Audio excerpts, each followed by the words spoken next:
नमस्ते दोस्तों। आज हम बात करेंगे जर्मन खगोल शास्त्री जोहान्स केपलर की पहली नियम के बारे में, जिसे केपलर का प्रथम नियम कहते हैं। केपलर का पहला नियम यह कहता है कि हर ग्रह सूरज के चारों ओर एक अंडाकार कक्षा में घूमता है और सूरज इस कक्षा के एक फोकस बिंदु पर स्थित होता है। इसका मतलब यह है कि ग्रह की कक्षा एक संपूर्ण वृत्त नहीं होती, बल्कि अंडाकार होती है, जिसमें सूर्य कक्षा के केंद्र में नहीं बल्कि एक तरफ होता है।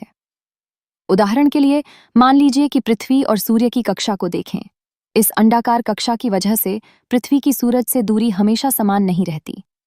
जब पृथ्वी कक्षा के उस हिस्से में होती है जो सूर्य के करीब होता है, तो इसे उपसौर कहते हैं, और जब पृथ्वी सूर्य से सबसे दूर होती है तो इसे अपसौर कहते हैं। केपलर के इस नियम ने खगोल विज्ञान में एक बड़ी क्रांति ला दी, क्योंकि इससे पहले यह माना जाता था कि ग्रह सौर मंडल में पूरी तरह गोलाकार कक्षाओं में घूमते हैं। इस नियम ने हमें यह समझने में मदद की कि ग्रहों की गति और उनकी कक्षाएं वास्तव में कैसी होती हैं। तो दोस्तों, यह था केपलर का पहला नियम। आशा है कि आपको यह जानकारी ज्ञानवर्धक लगी होगी। अगले एपिसोड में हम केपलर के दूसरे नियम पर चर्चा करेंगे। धन्यवाद।